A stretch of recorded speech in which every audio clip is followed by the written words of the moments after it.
Hi, it's Lisa from Lisa's Sanctuary, and this is the journey of my eye. So, to catch you up to speed, right eye, don't know if you can see it actually properly in there, started getting red and inflamed and irritated in July last year. So, I've been on a bit of a roundabout of doctors, specialists, eye drops, and appointments.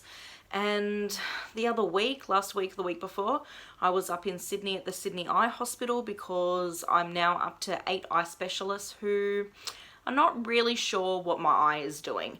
So a lot of it's been put down to the inflammation and the redness. The redness is sort of gone now, or mostly gone, because of the sheer amount of eye drops that I've been dropping into my eye. But the inflammation was still slightly there, just to give, everybody still a cause for concern. At one stage I was told that they thought it was eye cancer, which was a bit scary, not gonna lie. But then the specialist ophthalmologists, who are different from a generalist ophthalmologist that I was originally seeing, the specialist said that it didn't look characteristic of lymphoma, but they weren't sure what it was. So been up to the Sydney Eye Hospital as well. Interesting that I have Crohn's disease, an autoimmune disease. So autoimmune conditions basically attack your body's own immune system. It sort of fights off something that's not really there. So it thinks it's there, but it's not. So it ends up attacking itself. So that's what an autoimmune is. Interesting that a lot of research coming out lately points to that autoimmune conditions have their roots from trauma that you experienced. And I came across a couple of specialists or professionals back when I was growing up who sort of implanted some of that, knowledge that some of the aches and pains that I was feeling could be from childhood abuse that I experienced, almost like, some psychosomatic pain, the physical pain from trauma. And so that's been thrown around again, that my eye that could be related to the autoimmune condition that I have, to, it's whatever my body's doing at the moment. And so it's got me thinking more about, the basis of trauma and how it affects the body. Because when you experience trauma as a child, your body actually goes into survival mode. It goes into survival mode when you perceived the threat, when you're experiencing the threat, and when you're triggered to the threat. So what I mean by when your body goes into survival mode is, as soon as your brain perceives a threat of harm, its one job is to keep you alive.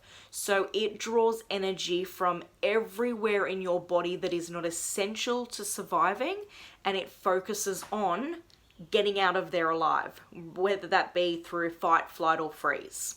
But its job is to keep you alive by all means necessary.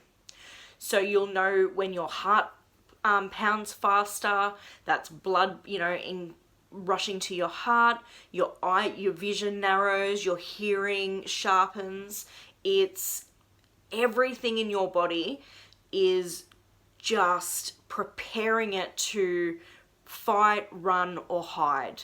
That's all your body is doing in survival mode, which means it draws energy from the immune system, the digestive system, from growth, from repair, from all of the healing stuff and, creative stuff within your body that your body needs.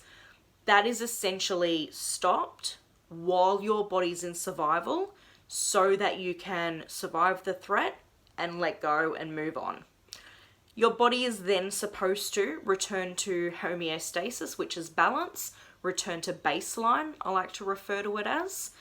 The trouble with things today is that when the threat is constant, your body doesn't really get a chance to return to balance. It doesn't get enough of a chance to return to that homeostasis to allow for growth, repair, for healing, for cell regeneration, for replenishing, for everything that it needs to heal what's going on, heal wounds, sores on your body, and then other systems, your digestive system, immune system, like I said. So when your body is constantly in that survival mode, its one job is just looking for threats, surviving from threats. Dr. Joe Dispenza says that we live 70% of our days living in survival mode, which means 70% of your day is spent with, energy, anxiety up here, with your heart beating, out of rhythm, and it causes a lot of stress and havoc on your body. I can absolutely see that my body would have, developed an autoimmune condition or a disease. As soon as your body's not at ease, it doesn't have the mechanisms, it doesn't have the processes to heal and to grow and to repair and to do what it's supposed to do, what its job is, because everything's moved into the job of survival. And so I know that lately I've felt a lot of stress with, different things with family, with finances, with COVID, with a tree fell on my house during a somewhat recent storm that I'm still getting fixed. There's been a lot of stress. There's always going to be stress, but it's really important that you manage your stress and try and get your body out of survival mode as much as possible through the day. Meditation is perfect for it. I know that a lot of people don't like it or don't think they're doing it right, or sitting still and trying to be quiet and with with the thoughts in your mind probably scare the heck out of some people. It used to scare the life out of me. I would do anything to avoid sitting still and being with my own thoughts because I didn't like what I was thinking about. I wanted to escape my reality, not have it all just right there in my face when I was trying to quieten my thoughts, and then everything goes blah, blah, blah, chatters to try and get you to move. That's another video for meditation, but it's really important to get your body out of survival mode as much as you can, as often as you can throughout the day, because when your body's living in survival mode or stress mode, it becomes a breeding ground for it being knocked out of balance and whatever goes on in there. So I've been doing a lot of meditating lately. I've been doing a lot of just thinking and healing and inner work, trying to heal this myself because 8 eye specialists and counting, and we still don't know what it is, what's causing it, how to treat it. Interesting, but it gives me the opportunity to really go within and see what I can do. And I'm confident that I will be able to heal this, because when you take your body out of survival mode, you give your body the best chance to be able to heal. It's like that saying, the soul knows how to heal the body. The trick is to quieten the mind. And so when you turn off that negative chatter, when you turn off the belief systems that you have about not being able to heal, I believe that I can heal myself. I believe through the research, the studies, and the teachers and leaders that I listen to, I believe through their work that we can heal ourselves. I believe in self-healing because nobody else can do our healing for us. It's other people can hold that space for us to heal, but it's really an inside job.